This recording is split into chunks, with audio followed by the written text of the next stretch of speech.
Good morning, my dear students, and we are going to the next class of business management. And in the previous class, we were discussing about stress management, and we have studied one definition of stress and also go through the importance of stress management in an organization. And today we can analyze what are the important effects of stress. And in the previous class you have studied the symptoms of stress. There are so many physiological and psychological symptoms of stress, and especially physiological symptoms, and increasing blood pressure and high rate of intake of oxygen and excessive sweating, and all these are the physiological symptoms of stress. And these stress and these symptoms are the effects of stress. അപ്പോൾ അതുകൊണ്ട് തന്നെ symptoms തന്നെയാണ് effects ആയിട്ട് നമ്മൾ മെയിനായിട്ട് എന്ത് ചെയ്യുന്നത് പഠിക്കുന്നത്. But for the convenience of study this effects of stress has been divided into three sections or three effects, and they are physiological effects, emotional effects, and behavioral effects. These are the three important effects of stress. ഏതൊക്കെയാ പറഞ്ഞേ? സ്ട്രെസ്സിൻ്റെ effects ആണ് നമ്മൾ കാണുന്നത്. ഏതൊക്കെയാ effects? First one is the most important effect. അത് തന്നെയാണ് നമ്മൾ ഏറ്റവും കൂടുതൽ സിംറ്റംസ് ആയിട്ട് നമ്മൾ എന്ത് ചെയ്തത് പഠിച്ചത്. That is first one is physiological, second one is emotional, and third one is behavioral. So these are the three important after effects of stress. And what do you mean by physiological? ശാരീരികമായിട്ട് എന്തൊക്കെ എഫക്റ്റുകൾ ഉണ്ടാകുന്നു. what do you mean by emotional? വൈകാരിക തലത്തിൽ എന്തൊക്കെ എഫക്റ്റുകൾ ഉണ്ടാകുന്നു. And what is behavioural? നമ്മുടെ പെരുമാറ്റത്തിൽ എന്തൊക്കെ മാറ്റങ്ങൾ, എന്തൊക്കെ എഫക്റ്റുകളാണ് ഉണ്ടാകുന്നത്. ഇതാണ് ഈ മൂന്ന് എഫക്റ്റുകളിലും നമ്മൾ എന്ത് ചെയ്യുന്നത് പഠിക്കുന്നത്. And what are the physiological effects of stress? ഇതന്നെയാണ് നേരത്തെ നമ്മൾ പറഞ്ഞു സിംറ്റംസ് ആയിട്ട് പഠിച്ചത്. That is increasing blood pressure or excessive sweating, അല്ലേ? വലിയ തോതിലുള്ള സാധാരണയേക്കാൾ ഉയർന്ന രീതിയിലുള്ള വിയർപ്പ് അനുഭവപ്പെടുക, അതോടുകൂടി എന്താ പറയുക, ബ്ലഡ് പ്രഷർ കൂടുക, ഹാർട്ട് ബീറ്റ് കൂടുക, അല്ലേ? അതോടൊപ്പം തന്നെ ഇൻടേക്ക് ഓഫ് ഓക്സിജൻ, നെടുവീർപ്പിടുക എന്നൊക്കെ നമ്മൾ പറഞ്ഞു. ഇതൊക്കെ ശാരീരികമായിട്ട് കാണിക്കുന്ന ചില ലക്ഷണങ്ങളുമാണ്. അതോടൊപ്പം തന്നെ അതിൻ്റെ ആഫ്റ്റർ എഫക്ട്സ് ആയിട്ടും അതിനെ എന്ത് ചെയ്യാവുന്നതാണ്, പറയാവുന്നതാണ്. സിംറ്റംസ് തന്നെയാണ് ആഫ്റ്റർ എഫക്ട്സ് ആയിട്ടും എന്ത് ചെയ്യുന്നത് വരുന്നത്. So these are the physiological effects. And then what are the emotional effects? എന്താണ് ഇമോഷണൽ എഫക്ട്സ് ആയിട്ട് വരുന്നത്? എന്തൊക്കെയാണ്? അതായത് നമുക്കറിയാം, അല്ലേ, സ്ട്രെസ് ഉണ്ടാകുന്ന സമയത്ത് ചിലർ അതിനോട് റിയാക്ട് ചെയ്യുന്നത് ഭയങ്കരമായിട്ട് ദേഷ്യപ്പെട്ടിട്ടാണ് റിയാക്ട് ചെയ്യുക, അല്ലേ? സ്ട്രെസ്സിലുള്ള ആയിരിക്കുന്ന ചില വ്യക്തികൾ അമിതമായിട്ട് എന്ത് ചെയ്യും? ദേഷ്യപ്പെടും. ചില ആൾക്കാർ അമിതമായിട്ട് കരയാണ് ചെയ്യുക. ചില ആൾക്കാർ വളരെ എന്താ പറയുക, നെർവസ് ആവും, അല്ലേ? വളരെ പരിഭ്രാന്തി അല്ലെങ്കിൽ വളരെയധികം ആങ്സൈറ്റി അവരെന്ത് ചെയ്യും? കാണിക്കും. അത് പുറമേക്ക് വളരെ കാര്യമായിട്ട് എന്ത് ചെയ്യും? പ്രകടമാവുകയും ചെയ്യും. അപ്പോൾ ഈ ആങ്സൈറ്റി, അതോടൊപ്പം തന്നെ ആങ്കർ, ഷൈനെസ്, നെർവസ്നെസ്, ഇതൊക്കെ ഇമോഷണലായിട്ട് കാണപ്പെടുന്ന എന്താണ് ചില ആഫ്റ്റർ എഫക്റ്റുകളാണ് എന്തിൻ്റെ? സ്ട്രെസ്സിൻ്റെ. അതോടൊപ്പം തന്നെ നമുക്ക് ഉണ്ടാകുന്ന നമ്മുടെ പെരുമാറ്റത്തിൽ, അതായത് ബിഹേവിയറിൽ തന്നെ ഉണ്ടാകുന്ന ചില മാറ്റങ്ങൾ ഉണ്ടായിരിക്കും. അതായത് സ്ട്രെസ്സ് മൂലം നമ്മൾ ചിലപ്പോൾ ഇപ്പോൾ കുട്ടികളൊക്കെ ആണെന്നുണ്ടെങ്കിൽ, പഠിക്കുന്ന കുട്ടികളൊക്കെ ആണെന്നുണ്ടെങ്കിൽ അവർ കണ്ടിന്യൂസ് ആയിട്ട് ആബ്സെൻ്റ് ആവുക. അപ്പോൾ ചിലപ്പോൾ നമ്മളത് ടീച്ചേഴ്സൊക്കെ അത് അന്വേഷിച്ച് ചെല്ലുമ്പോഴായിരിക്കും അതിൻ്റെ കാരണം സ്ട്രെസ്സാണ്, സ്കൂളിനോടുള്ള പേടിയായിരിക്കാം, അല്ലെങ്കിൽ പഠിപ്പിക്കുന്ന അധ്യാപകരോടുള്ള, പഠിക്കുന്ന വിഷയങ്ങളോട് ഒക്കെയുള്ള പേടിയും സ്ട്രെസ്സും ഒക്കെ ആയിരിക്കാം അവരുടെ കണ്ടിന്യൂസ് ആബ്സെൻറ്റീസത്തിനുള്ളൊരു കാരണം. അതോടൊപ്പം തന്നെ എംപ്ലോയീസൊക്കെ ആണെന്നുണ്ടെങ്കിൽ അവരുടെ labour turn over rate will be increased. Labour turn over rate. It's an important term. അതൊരു പ്രധാനപ്പെട്ട ടേമാണ് അല്ലേ, ലേബർ ടേൺ ഓവർ റേറ്റ് എന്ന് പറയുന്നത്. അതായത് ലേബറേഴ്സിനെ സംബന്ധിച്ചിടത്തോളം കണ്ടിന്യൂസ് ആയിട്ട് ലേബർ ടേൺ ഓവർ റേറ്റിൻ്റെ കറക്റ്റായിട്ടുള്ള ഡെഫിനിഷൻ പറയുകയാണെന്നുണ്ടെങ്കിൽ, there is a rate at which the employees are leaving the organization and the new employees are appointed in their position. That is labor turnover rate. അതിനെ വിളിക്കുന്ന പേരാണ് labour turn over rate അല്ലേ. അപ്പോൾ labour turn over കൂടിക്കഴിഞ്ഞാൽ നമ്മൾ ശ്രദ്ധിക്കണം whether there is any source of stress inside the organization and whether the management is providing the adequate physical and other conditions to the employees എന്നുള്ളത് കാര്യമായിട്ട് ചിന്തിക്കേണ്ടി വരും. അപ്പോൾ വരുന്ന എല്ലാവരും അല്ലെങ്കിൽ വരുന്ന ഒരു 100 പേര് വന്നു കഴിഞ്ഞാൽ അതിൽ 75 പേരും നമ്മുടെ ഓർഗനൈസേഷൻ വിട്ടു പോകാനായിട്ട് ആഗ്രഹിക്കുന്നുണ്ടെങ്കിൽ അതിൻ്റെ പിന്നിൽ എന്തെങ്കിലും റീസൺ ഉണ്ടാവാനാണ് സാധ്യത. So it must be studied and the measures should be taken to decrease the labour turn over rate. It's very important. And so that is labor turnover rate, and labor turnover rate is an after increased labor turnover rate is an after effect of this stress.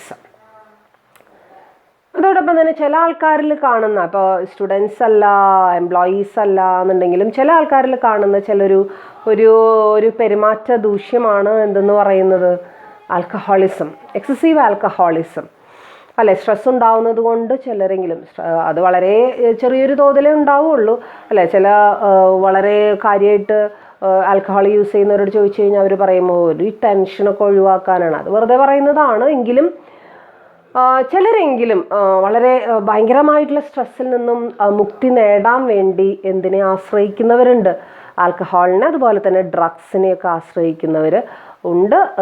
അതൊരു നല്ല മാർഗ്ഗമല്ല എന്ന് നമുക്കറിയാം, ശരിയായിട്ടുള്ളൊരു രീതിയല്ല. Stress ഉണ്ടാവുകയാണെങ്കിൽ alcohol use ചെയ്തിട്ടോ അല്ലെങ്കിൽ drugs use ചെയ്തിട്ടോ അല്ല അത് എന്ത് ചെയ്യേണ്ടത്, മാറ്റേണ്ടത് എന്നുള്ളത് ഓരോരുത്തരും അറിഞ്ഞിരിക്കേണ്ട ഒരു വസ്തുതയാണ്. അത് അവസാനം അതെന്തിലേക്കാണ് നയിക്കുക എന്നുള്ളത് പ്രത്യേകിച്ചും നിങ്ങൾ യങ്സ്റ്റേഴ്സ് ആയിട്ടുള്ള നിങ്ങൾക്ക് അത് അറിയണം. അതിനനുസരിച്ച് നിങ്ങൾ കൈകാര്യം ചെയ്യണം. അത് പറയാനല്ല വന്നത് എങ്കിൽ കൂടി നമ്മളിവിടെ എഫക്ട്സ് ഓഫ് സ്ട്രെസ്സാണ് എന്ത് ചെയ്യുന്നത്, പഠിക്കുന്നത്. അപ്പോൾ തീർച്ചയായിട്ടും ഇതുപോലുള്ള ചില ബിഹേവിയറലായിട്ടുള്ള എഫക്റ്റുകളും ആൽക്കഹോൾ യൂസേജ്, ഡ്രഗ്സ് യൂസേജ്, അതോടൊപ്പം തന്നെ ഫ്രീക്വൻ്റ് ആയിട്ടുള്ള ആബ്സെൻറ്റീസം, വളരെ കാര്യമായിട്ടുള്ള ഡിപ്രഷൻ സ്റ്റേജ്, ഡിപ്രസ്ഡ് ആയിട്ടിരിക്കുന്നവരുടെ മെയിൻ റീസൺ സ്ട്രെസ് തന്നെയാണ്. പക്ഷേ ഈ ഡിപ്രഷൻ എന്ന് പറയുന്നത് ചിലപ്പോൾ ഒരു ഷോർട്ട് റണ്ണിൽ തീരാവുന്ന ഡിപ്രഷൻ ഉണ്ടായിരിക്കും, ചിലപ്പോൾ ഒരു ദിവസം കൊണ്ട് അല്ലെങ്കിൽ ഒരു ചെറിയൊരു മണിക്കൂറിൻ്റെ ഇടവേള കൊണ്ട് മാറ്റിയെടുക്കാവുന്ന സ്ട്രെസ് ഉണ്ടായിരിക്കാം. അതേസമയം തന്നെ കൂടുതൽ സമയം നീണ്ടുപോകുന്ന, ചിലപ്പോൾ മാസങ്ങളോ വർഷങ്ങളോ എടുത്തിട്ടൊക്കെ ആയിരിക്കും ചില ഡിപ്രഷൻസ് എന്ത് ചെയ്യുന്നത്, സബ്സൈഡ് ചെയ്ത് പോവുക. അപ്പോൾ അത് വളരെ കാര്യമായിട്ട് നമ്മൾ എന്ത് ചെയ്യേണ്ടി വരും, ശ്രദ്ധിക്കേണ്ടി വരും. ചിലപ്പോഴൊക്കെ എങ്കിലും സൈക്കോളജിസ്റ്റിൻ്റെ സഹായത്തോടു കൂടി ട്രീറ്റ്മെൻറ്റ് എടുത്താൽ തന്നെയാണ് ഡിപ്രഷൻ എന്ത് ചെയ്യുള്ളൂ, മാറ്റിയെടുക്കാനുണ്ട്. അപ്പോൾ ആ ഒരു സ്റ്റേജിലേക്ക് എത്തിക്കാതെ നമ്മൾ നോക്കണം. അത് നമ്മൾ പേഴ്സണലി എടുക്കേണ്ട ഒരു സ്റ്റെപ്പാണ്. So these are the important effects. Physiological effect is there, like emotional effect is there, at the same time behavioral effect is there. Okay, and we can see effects പഠിച്ചതിന് ശേഷം നമുക്ക് നോക്കാനുള്ളത് what is the relationship between stress and job performance എന്നുള്ളതാണ്. സ്ട്രെസ്സും job പെർഫോമൻസും തമ്മിലുള്ള ആ ഒരു relationship എന്താണ്, അത് റിലേഷൻഷിപ്പ് ഉണ്ടോ അതോ അങ്ങനെ ഒരു റിലേഷൻഷിപ്പ് ഇല്ലേ? സ്ട്രെസ് ഉള്ളവർ കൂടുതൽ വർക്ക് ചെയ്യുമോ അതോ കുറവാണോ ഒരു വർക്ക് ചെയ്യുന്നത്? എത്രത്തോളം സ്ട്രെസ് ഒരു എംപ്ലോയിക്ക് വേണം? കൂടുതൽ stress. Okay, then stress and job performance. Stress and job performance. ഈ സ്ട്രെസ്സും ജോബ് പെർഫോമൻസും തമ്മിലുള്ള റിലേഷൻഷിപ്പ് അറിയണമെന്നുണ്ടെങ്കിൽ നമുക്കവിടെ ഒരു സെൻറ്റൻസിലൂടെ അതിൻ്റെ കറക്റ്റ് മീനിങ് നമുക്ക് എന്ത് ചെയ്യാനായിട്ട് സാധിക്കും, മനസ്സിലാക്കാനായിട്ട് സാധിക്കും. That is stress is A best friend but A worst enemy. And this is the apt word for analyzing and interpreting the concept of stress. Stress is a best friend, but it is a worst enemy. Okay, stress അതെന്തുകൊണ്ടാണ് അങ്ങനെ പറയുന്നത്? സ്ട്രെസ്സിനെ സംബന്ധിച്ചിടത്തോളം അതൊരു famous ആയ സ്ട്രെസ്സിനെ കുറിച്ച് പഠിച്ചിട്ടുള്ള, സ്ട്രെസ്സിൻ്റെ ആ ഒരു എഫക്റ്റിനെ കുറിച്ച് മനസ്സിലാക്കിയിട്ടുള്ള എല്ലാ ബിസിനസ് എക്സ്പേർട്സും എല്ലാ മാനേജ്മെൻറ്റ് എക്സ്പേർട്സും പറഞ്ഞിട്ടുള്ളത് സ്ട്രെസ്സ് 2 തലയുള്ള ജാനുസ് ദേവനെ പോലെയാണെന്നാണ്. അപ്പം എന്താണാവോ 2 തലയുള്ള എന്ന് പറയുന്നത്? 2 തലയുള്ള എന്ന് പറയുന്നത് വേറെ ഒന്നും കൊണ്ടല്ല, അതിന് 2 വശങ്ങളുണ്ട്. സ്ട്രെസ്സിന് 2 വശങ്ങളുണ്ട്. പോസിറ്റീവായിട്ടുള്ള വശമുണ്ട്, നെഗറ്റീവായിട്ടുള്ള വശമുണ്ട്. അതായത് ഇത്രയാണ് ഉദ്ദേശിക്കുന്നത്. സ്ട്രെസ് ഒരു ആഡിക്വേറ്റ് ആയിട്ടുള്ള അളവിൽ എല്ലാ മനുഷ്യരിലും എന്ത് ചെയ്യണം, വേണം. പ്രത്യേകിച്ചും ഓർഗനൈസേഷണൽ എംപ്ലോയീസിൽ അത് ആവശ്യമാണ്. സ്ട്രെസ്സില്ലാതെ വളരെ ഫ്രീ ആയിട്ട് ഒരു ടെൻഷനും ഇല്ലാതെ നടക്കുന്നവരെ സംബന്ധിച്ചിടത്തോളം they will not attain the organisational goals. അവർക്ക് അലോട്ട് ചെയ്തിട്ടുള്ള ടാർഗറ്റ്സുകൾ, അവർക്ക് അലോട്ട് ചെയ്ത് കൊടുത്തിട്ടുള്ള ഒബ്ജക്റ്റീവ്സുകൾ അവർക്ക് എന്ത് ചെയ്യാനായിട്ട് സാധിക്കില്ല, മീറ്റ് ചെയ്യാനായിട്ട് സാധിക്കില്ല. അതേസമയം സ്ട്രെസ് ഒരു പരിധി വിട്ട് മുകളിലേക്ക് പോയി കഴിഞ്ഞാൽ, ഒരു പരിധി വിട്ട് കടന്നു പോയി കഴിഞ്ഞാൽ തീർച്ചയായിട്ടും അത് ആരെ ബാധിക്കും? അതാണ് നേരത്തെ നമ്മൾ കുറച്ച് ആഫ്റ്റർ എഫക്ട്സുകളൊക്കെ എന്ത് ചെയ്തത്, പഠിച്ചത്. പരിധി വിട്ടു പോകുമ്പോഴാണ് സ്ട്രെസ്സിൻ്റെ മോശം എഫക്റ്റുകൾ നമുക്ക് എന്ത് ചെയ്യാനായിട്ട് സാധിക്കുക, കാണാനായിട്ട് സാധിക്കുക. അവിടെ നമ്മൾ ഒരു കാര്യം നമ്മൾ പഠിക്കുന്നുണ്ട്. അതായത് സ്ട്രെസ്സിനെ നല്ല രീതിയിൽ നമ്മൾ കാണുമ്പോൾ, അല്ലെങ്കിൽ അതിൻ്റെ ആ ഒരു പോസിറ്റീവ് സ്ട്രെസ് ഒരു പോസിറ്റീവ് സ്പിരിറ്റായിട്ട് എടുത്തു കഴിഞ്ഞാൽ that stress is called in another name. And ആ സ്ട്രെസ്സിൻ്റെ പേരാണെന്ത്? എന്താ ഞാൻ എഴുതിയിരിക്കണേ? That stress is known as, positive stress is known as eustress. Eustress, EUSTRSS, eustress. At the same time, if it's a bad stress and if we are taking stress in the negative sense, it will always cause distress.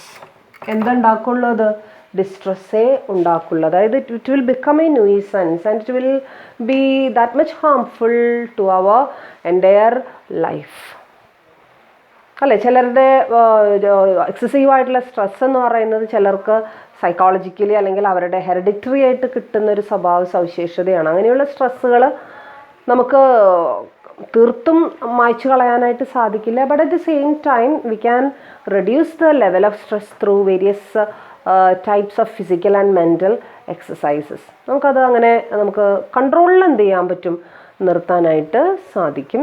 അപ്പോൾ ഇതാണ് ഈ സ്ട്രെസ്സിൻ്റെ ഒരു പ്രത്യേകത എന്ന് പറയുന്നത്. So job related ആയിട്ടുള്ള matters കൈകാര്യം ചെയ്യുന്ന സമയത്ത് ആഡിക്വേറ്റ് ആയിട്ടുള്ള സ്ട്രെസ് നമ്മൾ കാണിച്ചിരിക്കണം. അതാണ് നമ്മളെ കൊണ്ട് നല്ല രീതിയിൽ വർക്ക് ചെയ്യിപ്പിക്കാനും നമ്മുടെ ടാർഗറ്റ്സ് ടൈമിലി മീറ്റ് ചെയ്യാനും ഒക്കെ നമ്മളെ സഹായിക്കുന്നത്. അതേസമയം ഒരു ഓവറായിട്ടുള്ള സ്ട്രെസ്സിൻ്റെ കൺട്രോളിൽ അല്ലെങ്കിൽ ഓവറായിട്ടുള്ള സ്ട്രെസ്സിൻ്റെ പരിധിയിൽ നമ്മൾ എന്ത് ചെയ്യാനായിട്ട് പാടില്ല, വരാനായിട്ട് പാടില്ല എന്നുള്ളതാണ് നമുക്കവിടെ അറിയാനുള്ള സംഭവം. So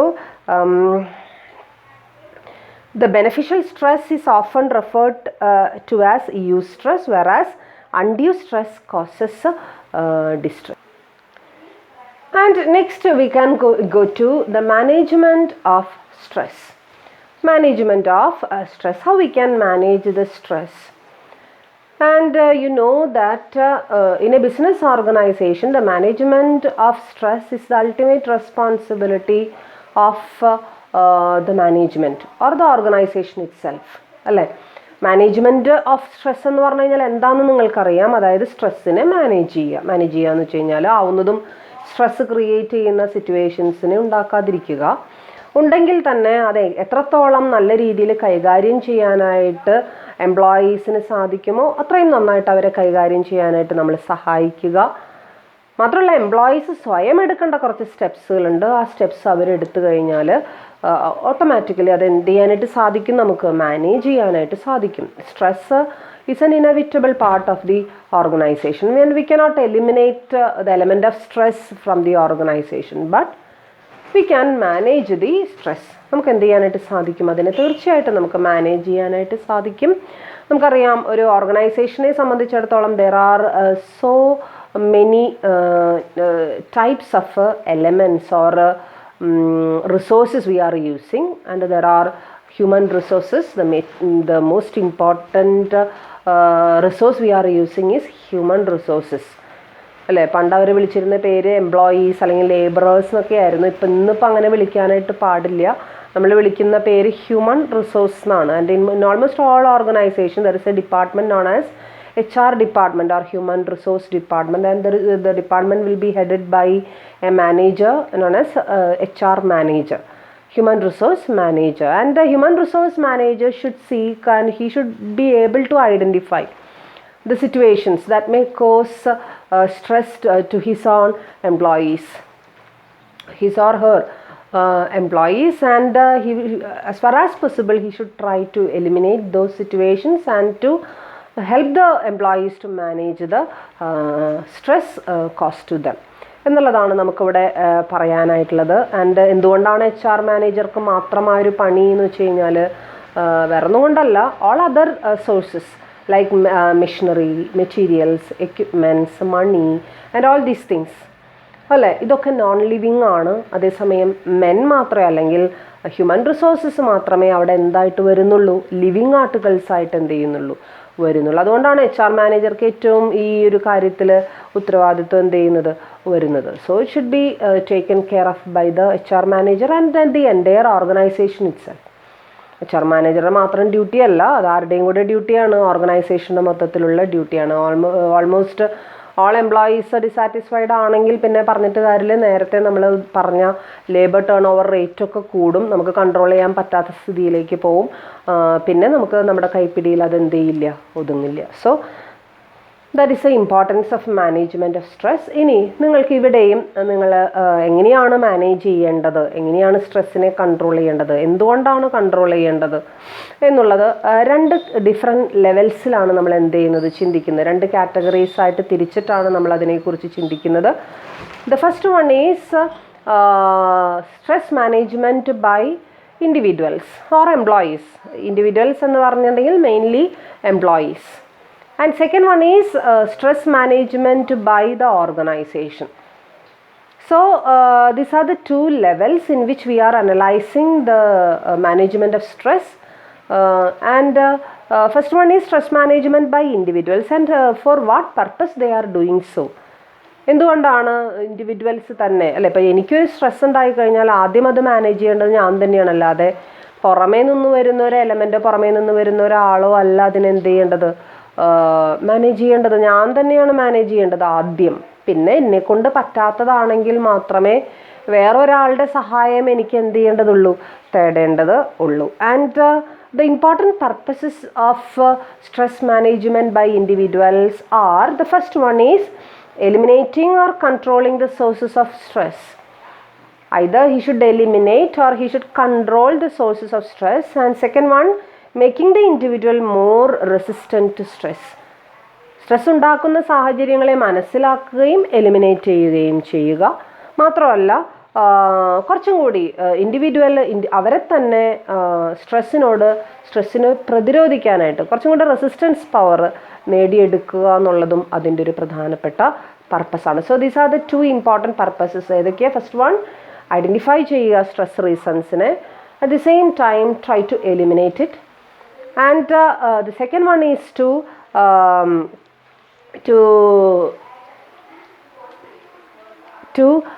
make the employees more capable to fight with the stress causing reasons. Okay, so these are the two important purposes, and now we can see what are the important steps to be taken by individuals to manage the stress. സ്ട്രെസ്സിനെ manage ചെയ്യാനായിട്ട് എന്തൊക്കെ tips അല്ലെങ്കിൽ എന്തൊക്കെ കാര്യങ്ങൾ ചെയ്യാം ഇൻഡിവിജ്വൽസിന് എന്നുള്ളതാണ് നമ്മൾ ഇനി എന്ത് ചെയ്യാൻ പോകുന്നത്, നോക്കാനായിട്ട് പോകുന്നത്. First one is analyse the stress producing situations and decide what is worth worrying and what is not. ഇൻഡിവിജ്വൽസിനെ സംബന്ധിച്ചിടത്തോളം സ്ട്രെസ് ഉണ്ടാകുന്ന സാഹചര്യത്തിൽ they should analyse whether it is worth worrying, അത് വറി ചെയ്യേണ്ട ഒരു സിറ്റുവേഷൻ ആണോ, വറി ചെയ്യേണ്ട ഒരു ആവശ്യം അതിനുണ്ടോ എന്നുള്ളത് കൃത്യമായിട്ട് അനലൈസ് ചെയ്യാനായിട്ട് ആർക്ക് സാധിച്ചിരിക്കണം?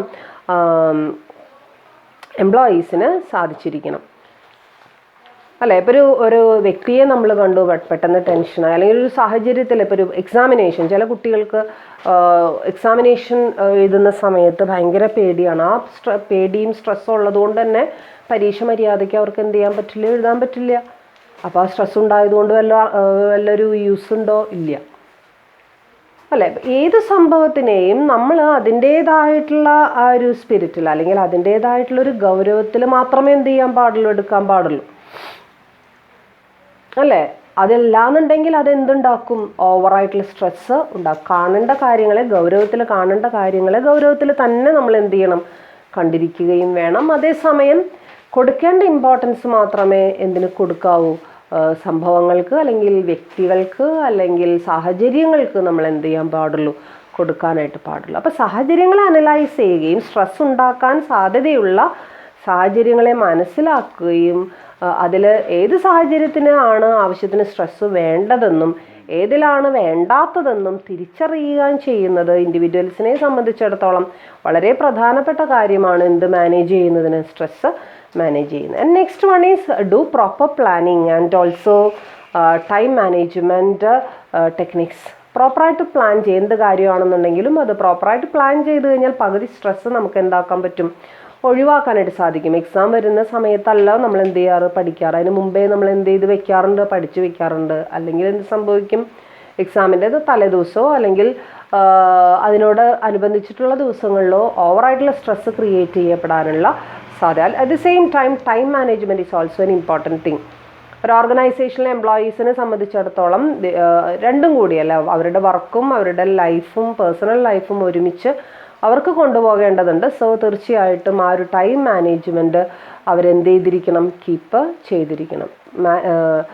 എങ്ങനെയത് മാനേജ് ചെയ്യാം എന്നുള്ളത് അവരവരുടെ പേഴ്സണൽ ലൈഫിനനുസരിച്ച്, അവർക്കുള്ള ഫെസിലിറ്റീസിനനുസരിച്ച്, അവർക്ക് അവൈലബിൾ ആയിട്ടുള്ള സംവിധാനങ്ങൾക്കനുസരിച്ച് അവരെന്ത് ചെയ്യേണ്ടി വരും? ക്രമപ്പെടുത്തേണ്ടി വരും. അത് അവരുടെ കഴിവാണ്. അവർ ഇൻഡിവിജ്വൽസിന് മാത്രമേ അത് ചെയ്യാനായിട്ട് സാധിക്കുള്ളൂ. പുറമേ നിന്നൊരാൾക്കും അതിൽ ഹെൽപ്പ് ചെയ്യാനായിട്ട് സാധിക്കില്ല. അതേസമയം ഒരു എഫക്റ്റീവായിട്ടുള്ളൊരു ടൈം മാനേജ്മെൻറ്റ് തീർച്ചയായിട്ടും മാർക്ക് വേണം. ഏതൊരു വ്യക്തിക്കും, പ്രത്യേകിച്ചും ഒരു ഓർഗനൈസേഷനിൽ വർക്ക് ചെയ്യുന്ന എംപ്ലോയിക്ക് തീർത്തും അനിവാര്യമായിട്ടുള്ളൊരു സംഭവമാണ് എന്നുള്ളതാണ് പറയുന്നത്.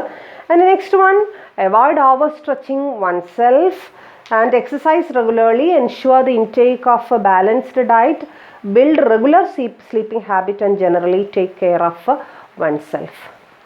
അതായത് നമ്മളെ സംബന്ധിച്ചിടത്തോളം കുറച്ചും കൂടി നല്ല രീതിയിലുള്ള ബാലൻസ്ഡ് ആയിട്ടുള്ള ഡയറ്റ് എന്താണെന്ന് നിങ്ങൾക്കറിയാം. ബാലൻസ്ഡ് ഡയറ്റ് എടുക്കുകയും ഫിസിക്കൽ എക്സസൈസസ് റെഗുലറായിട്ട് ചെയ്യുകയും അതോടൊപ്പം തന്നെ ആവശ്യമില്ലാത്തൊരു ഇമ്പോർട്ടൻസ് നമുക്ക് തന്നെ കൊടുക്കാതിരിക്കുക. അതേസമയം ആഡിക്വേറ്റ് ആയിട്ട് വേണ്ട ഒരു ഹെൽത്ത് കെയർ, പേഴ്സണൽ കെയർ എടുക്കുകയും നമ്മൾ എന്താ പറയുക, ഒട്ടും ശ്രദ്ധയില്ലാതെ അശ്രദ്ധമായിട്ട് നടക്കുന്ന ആൾക്കാർക്ക് തീർച്ചയായിട്ടും ഹെൽത്ത് ഇഷ്യൂസ് പെട്ടെന്ന് തന്നെ എന്ത് ചെയ്യും?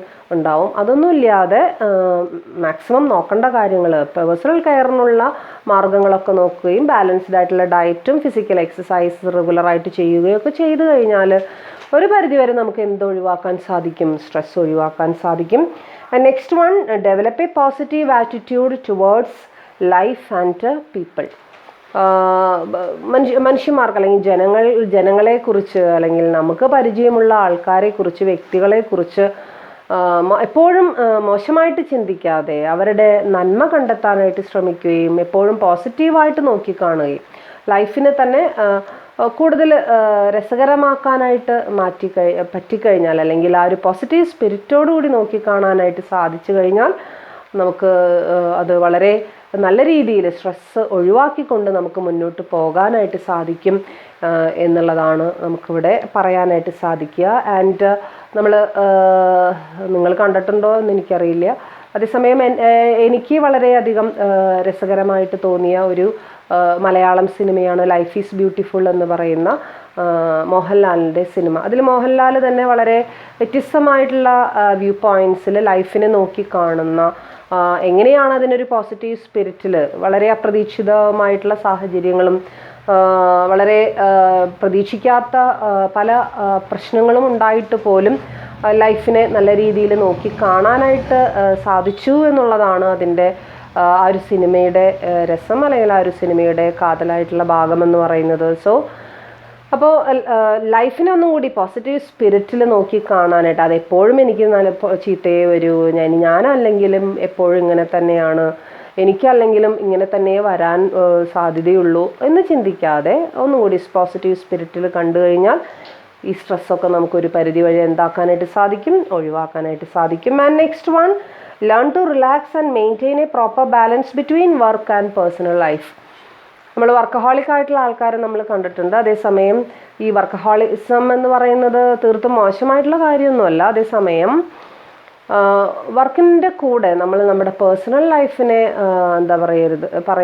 കൂട്ടിക്കുഴയ്ക്കാൻ പാടില്ല എന്നൊക്കെ നമ്മൾ പറയും അല്ലേ. പേഴ്സണൽ ലൈഫിൻ്റെ ആ ഒരു എൻജോയ്മെൻറ്റ് അതിലുണ്ടായിരിക്കണം. അതേസമയം വർക്ക് അതിൻ്റേതായിട്ടുള്ള പെർഫെക്ഷനിൽ നമ്മൾ എന്ത് ചെയ്യും വേണം, ചെയ്യുകയും വേണം. അതിൽ ഒരു വിട്ടുവീഴ്ച നമ്മൾ എന്ത് ചെയ്യാൻ പാടില്ല. സോ വർക്കിൻ്റെ രീതിയിലും പേഴ്സണൽ ലൈഫിൻ്റെ രീതിയിലും രണ്ടിലും നമുക്ക് ആ ഒരു സാറ്റിസ്ഫാക്ഷൻ കണ്ടെത്താനായിട്ട് സാധിച്ചെങ്കിൽ മാത്രമേ സ്ട്രെസ് നമുക്ക് എന്താക്കാൻ പറ്റുള്ളൂ, ഒഴിവാക്കാൻ സാധിക്കുള്ളൂ. And next one, practice and adopt relaxation technique like breathing exercises, meditation and yoga. Breathing എക്സസൈസസും ശ്വസന എക്സസൈസുകളെ കുറിച്ച് നിങ്ങൾക്ക് അറിയാം. അതുപോലെ തന്നെ യോഗയെ കുറിച്ച് നിങ്ങൾ കേട്ടിട്ടുണ്ട്, മെഡിറ്റേഷനെ കുറിച്ച് കേട്ടിട്ടുണ്ട്. എല്ലാം വളരെ വളരെ എഫക്റ്റീവായിട്ടുള്ള സ്ട്രെസ് ഒഴിവാക്കാനായിട്ടുള്ള മാർഗങ്ങളാണ്.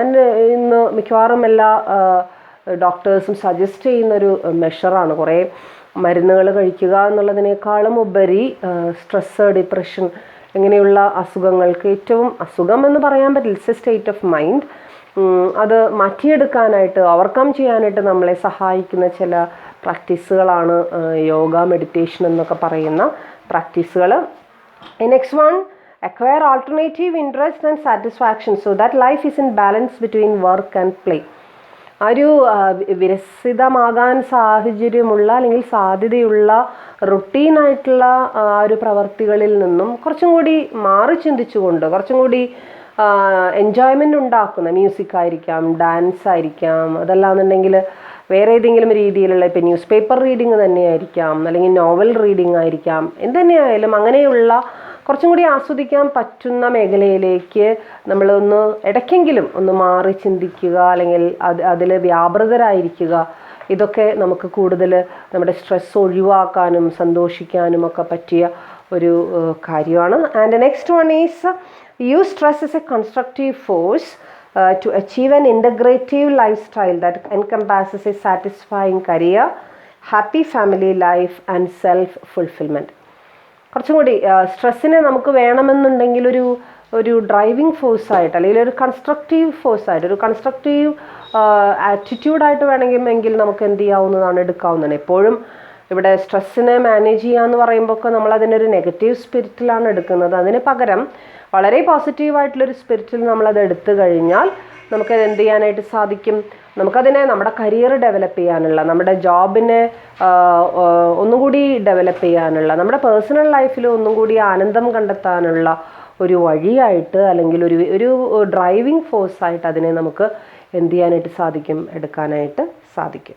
So these are the important steps to be taken by individuals to manage the stress. ഇനി നമുക്ക് അടുത്തതിലേക്ക് പോവാം. അതായത് how the organization can manage stress and how they can help the employees to manage their stress. Organisation എന്ത് ചെയ്യാനായിട്ട് സാധിക്കും, ഈ ഒരു സ്ട്രെസ്സിൻ്റേതായിട്ടുള്ള ഒരു മൂഡ് അല്ലെങ്കിൽ സ്ട്രെസ്സിൻ്റേതായിട്ടുള്ള ഒരു ആഫ്റ്റർ എഫക്ട്സ് റിഡ്യൂസ് ചെയ്യാനായിട്ട് അവരെ എങ്ങനെയാണ് ഹെൽപ്പ് ചെയ്യാനായിട്ട് സാധിക്കുന്നത്, അതിൽ എന്തൊക്കെയാണ് അതിൻ്റെ നമുക്കറിയാം. ഈ എംപ്ലോയീസ് എന്ന് പറഞ്ഞാൽ it's a backbone of an organisation. If they are not contributing towards the organizational objectives, nothing is possible. And നമുക്ക് എവിടെ എത്താനായിട്ട് സാധിക്കില്ല എന്നുള്ളതാണ് അതിൻ്റെ ഒരു പ്രധാനപ്പെട്ട ഒരു കാര്യം. അപ്പോൾ അത് ആ ഒരു സ്വപ്നം, നമ്മുടെ ഓർഗനൈസേഷൻ്റേതായിട്ടുള്ള സ്വപ്നം യാഥാർത്ഥ്യമാവണമെങ്കിൽ നമുക്ക് വളരെ ഫ്രീ ആയിട്ട് പ്രവർത്തിക്കുന്ന, എഫിഷ്യൻ്റായിട്ട് പ്രവർത്തിക്കുന്ന എംപ്ലോയീസിൻ്റെ ഒരു കൂട്ടം നമുക്ക് ആവശ്യമുണ്ട്. അപ്പോൾ അത് അങ്ങനെ ആവശ്യമുണ്ടെങ്കിൽ തീർച്ചയായിട്ടും അവർക്ക് ഒരിക്കലും സ്ട്രെസ്സ് ക്രിയേറ്റ് ചെയ്യപ്പെടാൻ അല്ലെങ്കിൽ സ്ട്രെസ്സിനുള്ള സാഹചര്യങ്ങൾ അവിടെ ഉണ്ടാകാൻ പാടില്ല. മാത്രമല്ല അവരുടെ കരിയർ, എംപ്ലോയീസിനൊരു നമ്മുടെ സ്വന്തം അല്ലെങ്കിൽ നമുക്ക് ഏറ്റവും വേണ്ടപ്പെട്ട ആൾക്കാർ എന്നുള്ള രീതിയിൽ എടുത്തു കഴിഞ്ഞാൽ അവരുടെ കരിയർ ഡെവലപ്പ് ചെയ്യുക, അവരുടെ പേഴ്സണൽ ലൈഫ് ഡെവലപ്പ് ചെയ്യുക, അവരുടെ ആറ്റിറ്റ്യൂഡ്, അവരുടെ ഡിസയേഴ്സ് നമ്മുടെ ഡിസയേഴ്സിൻ്റെ അനുകൂലമാക്കി മാറ്റുക, അവരുടെ ഒബ്ജക്റ്റീവ്സ് നമ്മുടെ ഒബ്ജക്റ്റീവ്സിനോട് ചേർത്ത് നിർത്തുക. ഇതൊക്കെയാണ് ഈ stress management by this organisation എന്ന് പറയുന്നതിൻ്റെ മെയിനായിട്ടുള്ള ഒരു 4 ഒബ്ജക്റ്റീവ്സാണ് അവിടെ കൊടുത്തിട്ടുള്ളത്. എന്തുകൊണ്ടാണ് മാനേജ്മെൻറ്റ് അല്ലെങ്കിൽ ഓർഗനൈസേഷൻ സ്ട്രെസ്സ് മാനേജ് ചെയ്യേണ്ടത്, അതിൻ്റെ ആവശ്യം എന്താണെന്ന് ചോദിക്കുമ്പോൾ അതിന് 4 പർപ്പസാണ് അവിടെ പറയുന്നത്. First one, identify and eliminate the factors causing stress. Stress ഉണ്ടാക്കുന്ന കാരണങ്ങളെ ഐഡൻറ്റിഫൈ ചെയ്യുകയും ഒഴിവാക്കുകയും ചെയ്യുക. Second one, help employees to change their perception and understanding the work stress. അവരുടെ പെർസെപ്ഷൻ, അതായത് എംപ്ലോയീസിൻ്റെ ആ ഒരു അണ്ടർസ്റ്റാൻഡിങ് ലെവൽ, അവരുടേതായിട്ടുള്ള ആറ്റിറ്റ്യൂഡ്, പെർസെപ്ഷൻ അവർ ചേഞ്ച് ചെയ്യുകയും അത് ആർക്ക് അനുകൂലമാക്കി തീർക്കുകയും ചെയ്യുക, ഓർഗനൈസേഷൻ അനുകൂലമാക്കി തീർക്കുകയും ചെയ്യുക. Next one, help employees to cope more effectively with the consequences of stress.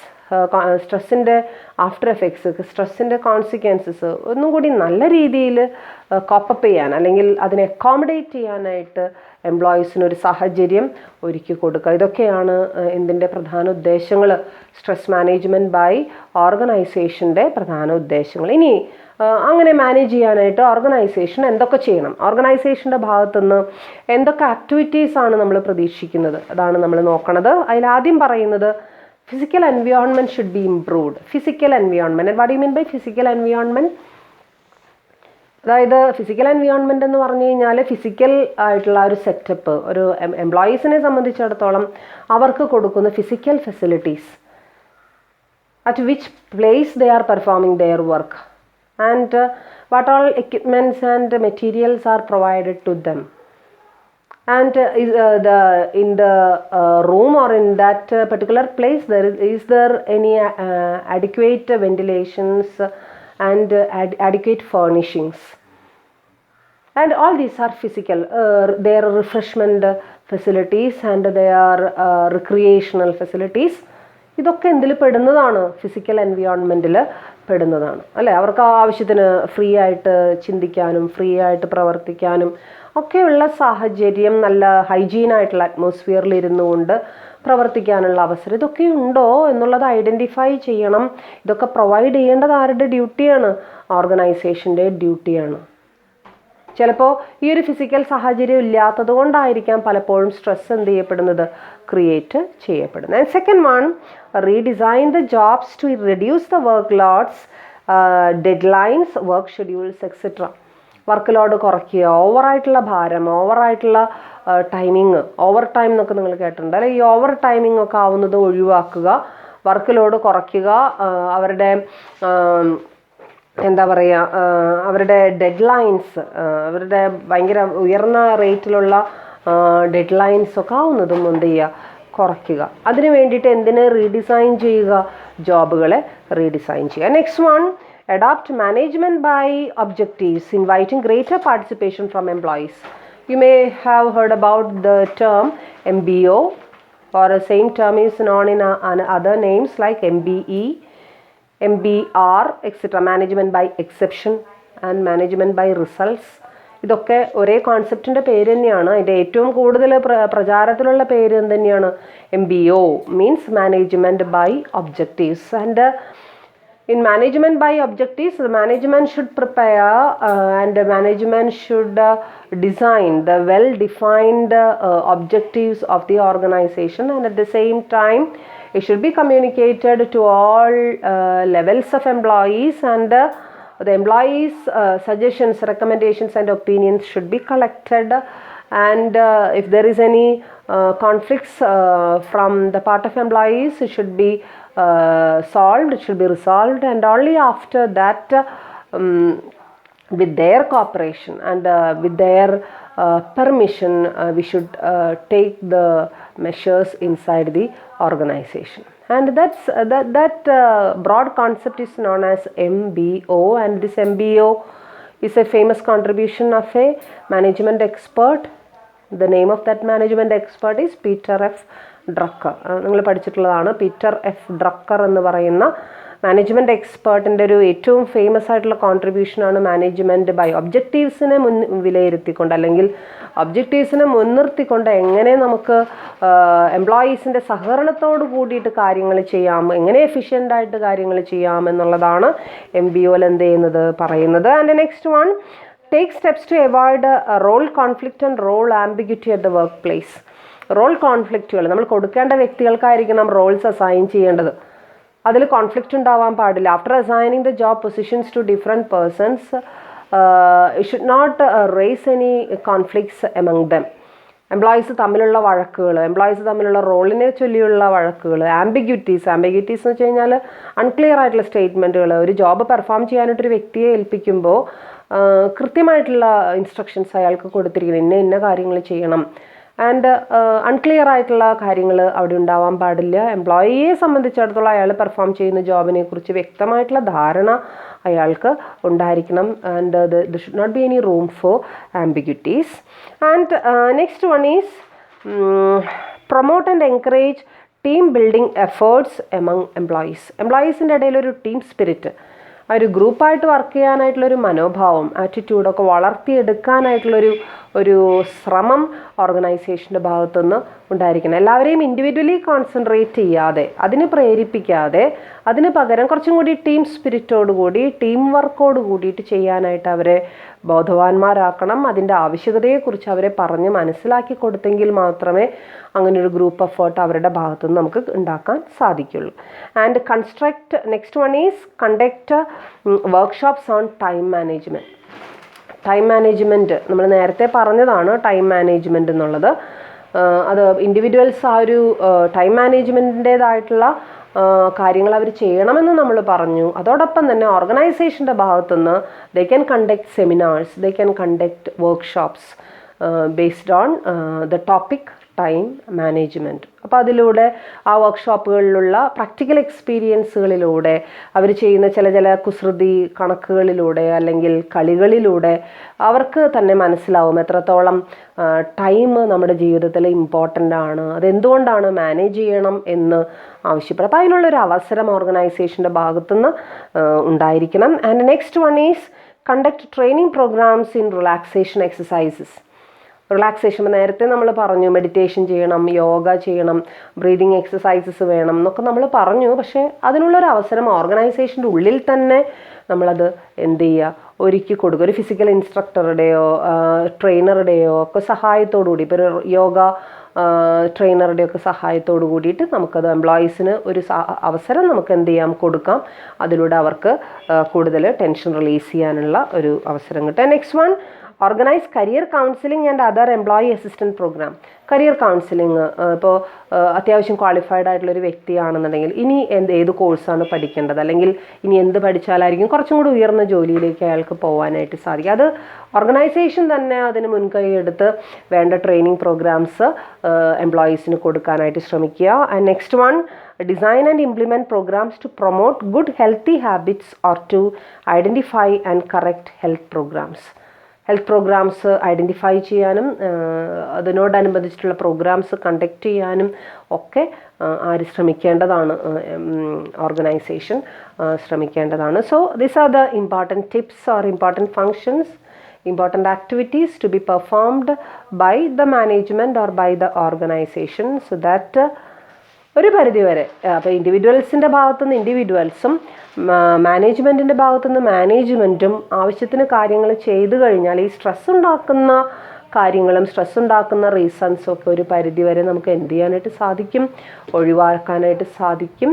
അല്ലെങ്കിൽ എന്തുണ്ടാവുമെന്ന് വെച്ച് കഴിഞ്ഞാൽ ഒരു പരിധി വിട്ട് പോയി കഴിഞ്ഞാൽ സ്ട്രെസ് നമുക്ക് പിടിച്ചു നിർത്താൻ പറ്റാത്ത രീതിയിലേക്ക് പോയാൽ ചിലപ്പോൾ എംപ്ലോയീസ് സ്ട്രൈക്കുകൾ, എംപ്ലോയീസിൻ്റെ ലോക്കൗട്ട്സ് ഇതൊക്കെ ഉണ്ടായിക്കഴിഞ്ഞാൽ നമുക്ക് പിന്നെ എന്താ പറയുക, ഓർഗനൈസേഷൻ്റെ ഭാവിയെ തന്നെ അത് ബാധിക്കുന്ന വളരെ സീരിയസ് ആയിട്ടുള്ള മാറ്റേഴ്സാണ്. അപ്പോൾ അതിലേക്കൊന്നും പോകാതെ നോക്കണമെങ്കിൽ ഇതുപോലുള്ള ചില സ്റ്റെപ്സുകൾ നമ്മൾ എടുത്തേ മതിയാവുള്ളൂ. അതൊക്കെ വളരെ ഇന്നവിറ്റബിളായിട്ട് നമുക്ക് ഫണ്ടില്ല അല്ലെങ്കിൽ നമ്മൾ അതിനുള്ള സമയമില്ല എന്നൊക്കെ പറയുന്നുണ്ടെങ്കിലും അതൊക്കെ ഉള്ള കാര്യങ്ങൾ തന്നെയാണ്. പക്ഷെ അതിനൊക്കെ മാനേജ് ചെയ്തിട്ട് ആവശ്യത്തിന് കാര്യങ്ങൾ ചെയ്യാൻ മാനേജ്മെൻറ്റും അതോടൊപ്പം തന്നെ എംപ്ലോയീസ് ശ്രമിച്ചു കഴിഞ്ഞാൽ സ്ട്രെസ് മാനേജ്മെൻറ്റ് എന്ന് പറയുന്നത് വളരെ നല്ല രീതിയിൽ എഫക്റ്റീവായിട്ട് നമുക്ക് എന്ത് ചെയ്യാനായിട്ട് സാധിക്കുമെന്നുള്ളതാണ്, ചെയ്യാനായിട്ട് സാധിക്കും. സോ അപ്പോൾ ഇത്രയും എന്താണ് സ്ട്രെസ്സെന്നും അതിൻ്റെ ഫീച്ചേഴ്സും ഡെഫിനിഷനും അതിൻ്റെ സിംറ്റംസും എന്താണ് അതിൻ്റെ എഫക്ട്സ്, എന്താണ് stress management, why it is related to job performance and stress management activities ഏതൊക്കെയാണ് എന്നുള്ളതാണ്. കുറച്ച് ബ്രോഡറായിട്ടുള്ളൊരു ടോപ്പിക്കാണ്, but it's an interesting topic also. നമ്മുടെ ഡെയിലി ലൈഫിൽ നമ്മൾ കണ്ടുമുട്ടുന്ന അല്ലെങ്കിൽ കാണുന്ന ചില വിഷയങ്ങളാണിതൊക്കെ. സോ നന്നായിട്ട് പഠിക്കുക. And I am concluding this class and we can meet in the next class. Thank you.